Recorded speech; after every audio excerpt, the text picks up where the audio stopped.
apa yang saya jangkakan untuk Orange Esport tak boleh nak mengambil Uranus disebabkan adanya sebab Esmeralda lah. Dan satu lagi, pendapat saya di mana Orange Esport tidak menggunakan pure tank di sini adalah mungkin mereka nak menjangkakan bahawa Axis Esport nak bawa carry sebentar tadi.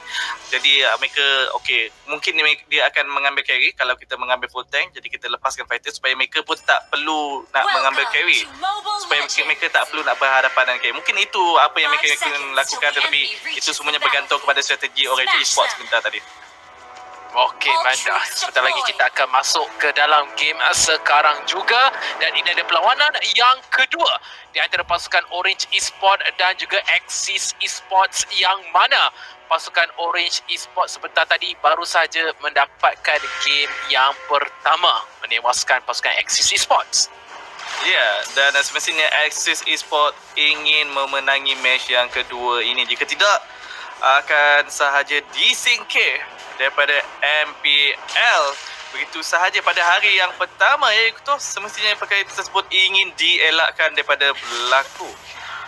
Betul, tak ada siapa yang ingin berada di lokasi ini. Mal sedang pun berjaya untuk mengambil sedikit daripada pasukan pihak lawan, dan daripada segi gol, Axis masih lagi berada di hadapan kerana mereka mengambil dengan lebih pantas. Lihat bagaimana Cak Bu sedang menerima damage yang agak tinggi daripada Kaiser X, tetapi daripada permainan buat masa sekarang, mid lane Rin di sini, sebab itulah agak sukar untuk kita punya Uranus digunakan kerana risau mungkin akan dicuri dengan mudah. Cak Bu, sekali lagi Kaiser X sedikit dibuli di posisi ini. Saya seperti mungkin terlepas pandang sebentar tadi. Buff merah untuk Orange Esport diberikan kepada siapa? Saya sebenarnya tidak menampaknya. Adakah dekat Aaron ataupun telah pun berjaya dilakukan invasi oleh Axis Esport? Tapi Aaron, adakah Aaron di situ? Adakah Aaron? Hyper carry Aaron nampaknya pada masa kini kepada Harith.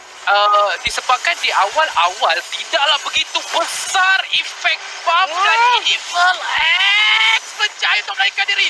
Kesabakan daripada Silo sebentar tadi dihukum oleh Rin. Mereka terlupa sebentar tadi. Long cuba untuk mendapatkan seorang pemain tetapi gagal, namun satu kill berjaya tercari. Sekali lagi saya ulang, kenapa tidak perlu untuk mengambil buff sebagai marksman di level 1, kerana buff telah pun di nerf di patch ini, yang mana damage yang diberikan kepada marksman telah pun berkurang. Jadi anda hanya ambil buff itu untuk mendapatkan experience, yang mana ianya tidaklah begitu penting untuk marksman ambil di awal-awal game. Ya, jadi ingin diberikan kepada mid laner supaya boleh melakukan rotasi ataupun pergerakan dengan lebih cepat dan juga baik. Betul. Jadi mungkin itu yang ingin dilakukan oleh Orange Esport, mengekalkan apa yang bagus daripada match yang pertama, iaitu rotasi agresif yang dilakukan di bahagian bottom lane. Rin berjaya untuk dielak. Sebentar tadi dah lihat damage dikeluarkan, flicker dibalas dengan flicker. Mam telah pun tiba mencari kit. Mipo balik masuk, selamat, tinggal Mipo mencari seterusnya. Bola yang terakhir terbakar belakang Grok sebentar tadi. Wave of the World memberikan double kill kepada Mal sebentar tadi. Permulaan yang agak baik untuk marksman Orange Esport, di mana kita melihat Axis Esport permulaan game tadi mereka berjaya mendapatkan first blood, mungkin rentak yang agak baik, tetapi dengan sekelip mata saja Orange Esport pula yang berjaya memegang momentum game pada masa kini. Pada minit yang ketiga, perbezaan gol telah pun mencapai 1,000. Orange Esport berada di bahagian hadapan, tidaklah begitu jauh, masih lagi dengan mudah Axis Esport boleh mengejarnya. Namun begitu, Orange Esport telah pun memulakan turtle yang pertama di sini, akan meninggalkan lebih banyak jarak lagi daripada segi gol ke arah tim Axis Esport. Adakah Axis Esport akan kekal di bahagian belakang ataupun akan cuba untuk mendapatkan turtle ini di bahagian mid lane? Okey, lihat bagaimana Long hampir kehilangan nyawanya. Sepakan yang baik pada Mipo berjaya untuk mencari Aaron. Itu satu way of dragon yang kemas, tetapi sekali lagi dibaling masuk oleh Mam, tetapi Mam yang tertewas begitu saja. Rin bermain dengan sangat baik di dalam game kita pada hari ini. Ya, telah pun berjaya menambahkan 2 kill sebentar tadi. 3-2, lebih 3 kepada Axis Esport. Lantas terus saja memulakan turtle.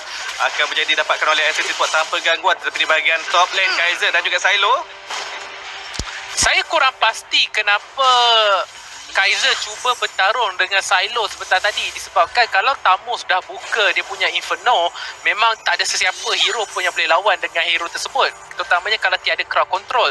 Dan kalau anda melee ianya lebih teruk, sepatutnya Kaiser bertukar ke mode range dan tembak saja Silo daripada belakang. Namun itu baru saja kini yang pertama ataupun turtle berjaya untuk diambil oleh Axis Esports.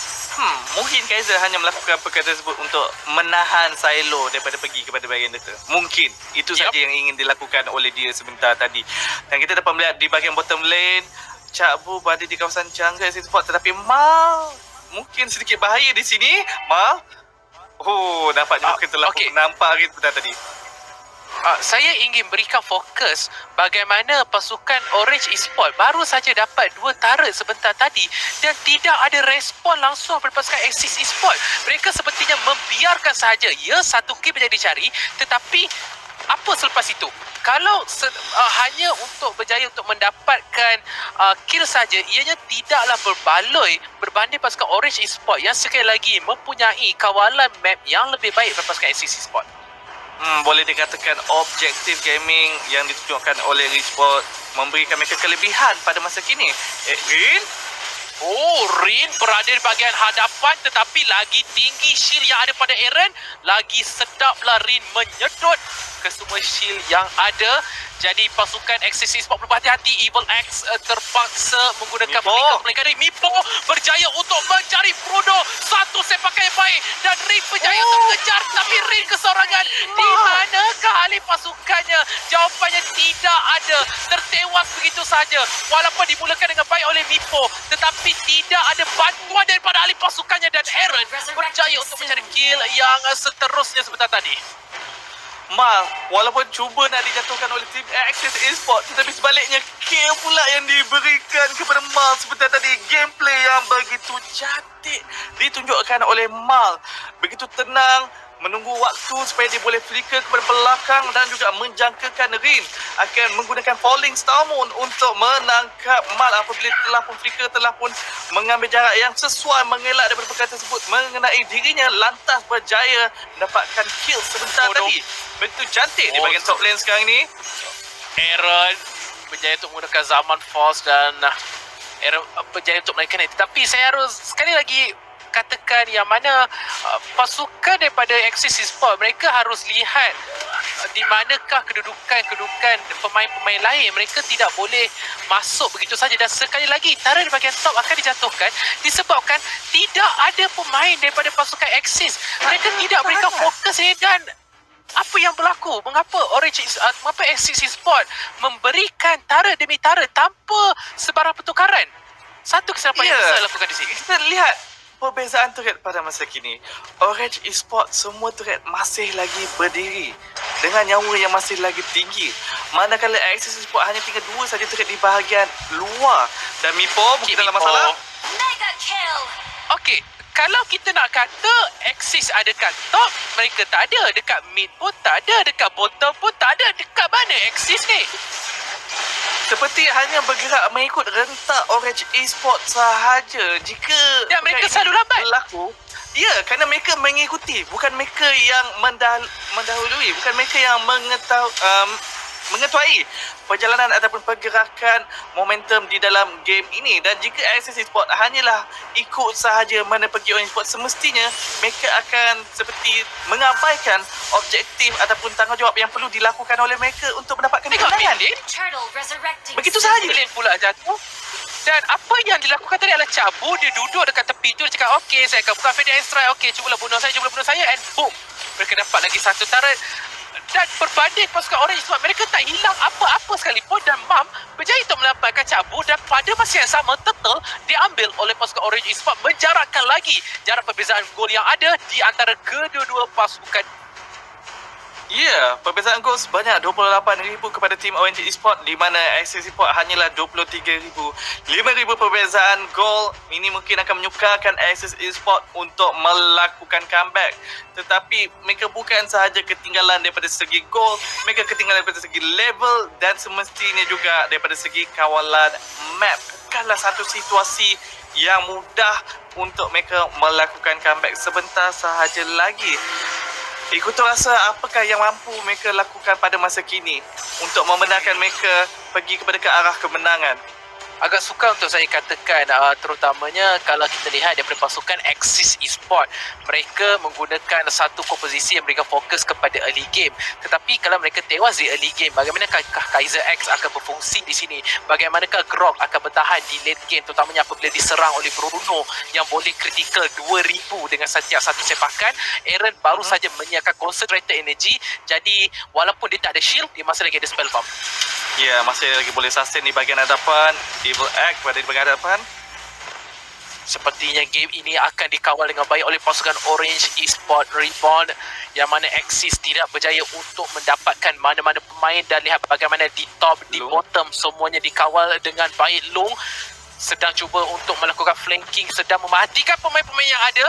Dan itu dia, Long telah menunjukkan diri dan dia terpaksa menggunakan flicker untuk melarikan diri, dan tarik di bahagian atas telah pun dijatuhkan sekali lagi. Di manakah pemain-pemain daripada pasukan Axis Esport ada di bahagian mid lane? Pertarungan sedang berlaku yang mana dua tarik berjaya untuk dijatuhkan oleh pasukan daripada Orange Esport Reborn. Evil X ke hadapan, tetapi dia dipaling ke hadapan untuk mereka jamu beramai-ramai. Sekarang mereka ke hadapan, Zalman Force dibuka, pertarungan masih lagi, terutama kerana mereka sedang berikan fokus pula kepada bottom lane.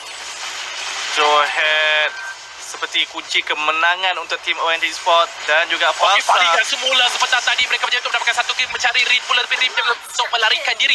Mipo terkorban begitu saja dan Kaiser X akan tertewas begitu saja. Lihat bagaimana Aaron berjaya untuk mencari satu demi satu. Wipe up telah pun diambil dan pasukan Orange Esport Reborn akan menyingkirkan Axis Esport. Tidak ada apa-apa yang mampu dilakukan dan Orange Esport menewaskan Axis Esport. Dua akan menang, tapi nampaknya sejarah tidak akan berulang dan pasukan Axis Esport tamatlah perjalanan mereka untuk MPL musim yang kelima.